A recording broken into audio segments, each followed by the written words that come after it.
जीवन के सारे बुराइयां और दुर्भाग्य को समाप्त करना तथा पति की लंबी आयु होना।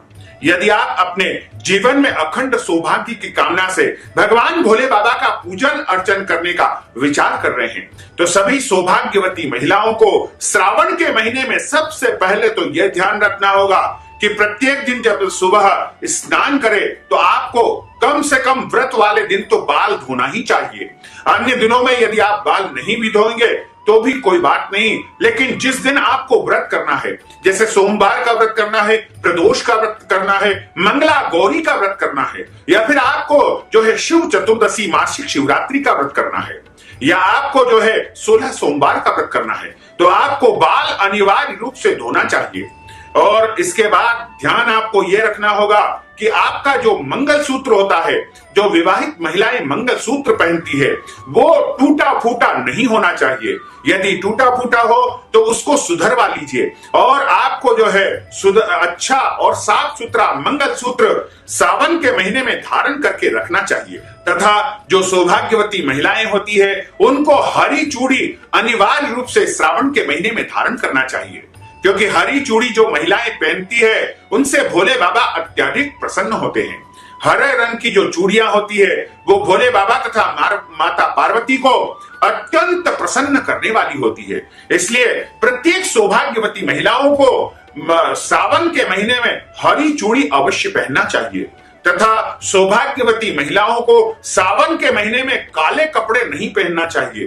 प्रयास करना चाहिए कि वो या तो लाल साड़ी पहने, पीली साड़ी पहने, या फिर हरी साड़ी पहने, या नीली पहन सकती है, लेकिन काले कपड़े गलती से भी जो है सौभाग्यवती महिलाओं को सावन के महीने में नहीं पहनना चाहिए।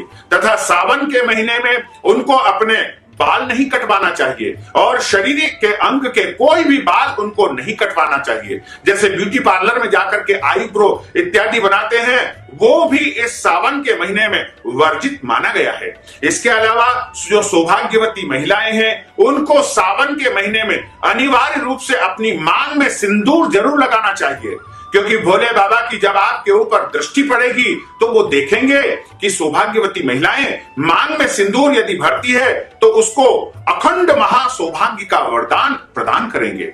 इसी प्रकार जो सौभाग्यवती महिलाएं होती है उनको पांव में बिछिया तथा पायल भी पहनना चाहिए। जो सौभाग्यवती महिलाएं छन छन पायल वाली जो है बोलने वाली यानी आवाज करने वाली पायल पहनती है, उसके घर में साक्षात माता पार्वती और भोलेनाथ का आगमन होता है।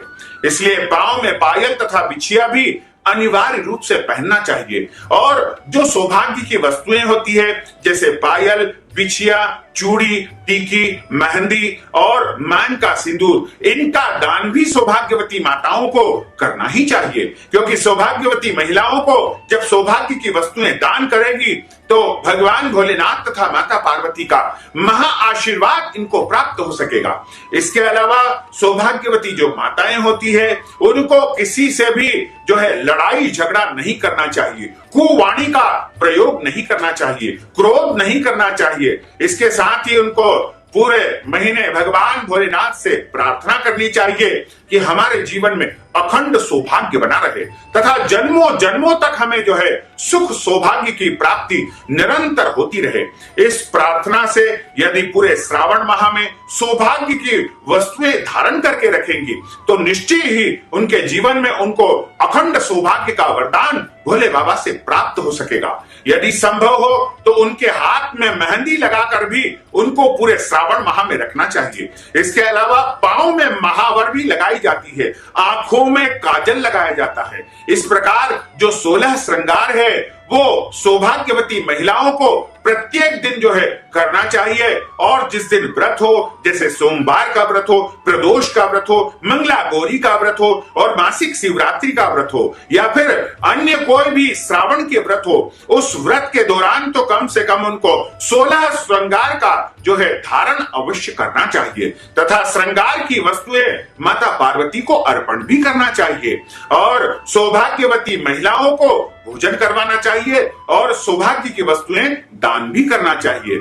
और इस महीने यदि वो भोलेनाथ की सच्ची भक्ति करेंगे और अपने रूप को सुंदर बना करके रखेंगी तो निश्चय तौर से भोले बाबा की अद्भुत कृपा उनके ऊपर बरसेगी और माता पार्वती का भरपूर आशीर्वाद उनको प्राप्त हो सकेगा, क्योंकि भोले बाबा और माता पार्वती इस पृथ्वी पर प्रत्यक्ष रूप में पूरे श्रावण माह में उपस्थित रहेंगे। और यदि आप सुंदर रूप से श्रृंगारित रहेंगे तो भोले बाबा और माता पार्वती की दृष्टि आपके ऊपर पड़ते ही वो प्रसन्न हो जाएंगे। और जब वो प्रसन्न होंगे तो आपको अखंड सौभाग्य का वरदान उनके माध्यम से प्राप्त हो सकेगा और आपके जीवन में कोई भी संकट कभी नहीं आएगा और हमेशा आप सुखी रहेंगे, स्वस्थ रहेंगे, प्रसन्न रहेंगे और आपके जीवन की समस्त अभिलाषाएं तत्काल ही पूर्ण हो सकेगी।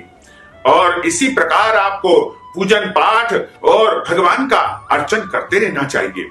और सावन का महीना भगवान भोलेनाथ का परम प्रिय महीना होता है और इस महीने जो सौभाग्यवती महिलाएं सौभाग्य धारण करके रखती है, इसके अलावा सौभाग्य की वस्तुओं का दान करती है या फिर भगवान की पूजा पाठ विशेष रूप से करती है, निश्चय ही उनके घर में सुख शांति समृद्धि का वास होता है। क्योंकि जब कोई महिला सच्चे दिल से भगवान की आराधना करती है तो निश्चय ही उसकी पुकार को भगवान जल्दी ही सुन लेते हैं, क्योंकि महिलाओं का जो हृदय होता है कोमल हृदय होता है, भावनात्मक रूप से और सच्चे मन से वो भगवान की स्तुति तथा आराधना करती है। इसलिए वो यदि सच्चे मन से ईश्वर की आराधना करेगी तो निश्चय ही श्रावण के महीने में उनके घर में सुख शांति समृद्धि का वास हो सकेगा। तो भक्तजनों, माताओं बहनों, हमने जो ज्ञानवर्धक जानकारी आपको दी है उसको आप अधिक से अधिक लोगों को शेयर करिएगा, लाइक करिएगा, कमेंट करिएगा और यदि अभी तक आपने सब्सक्राइब नहीं किया है तो अभी और इसी समय सब्सक्राइब अवश्य कर लीजिए। आपको और आपके परिवार को सदा जय श्री कृष्ण।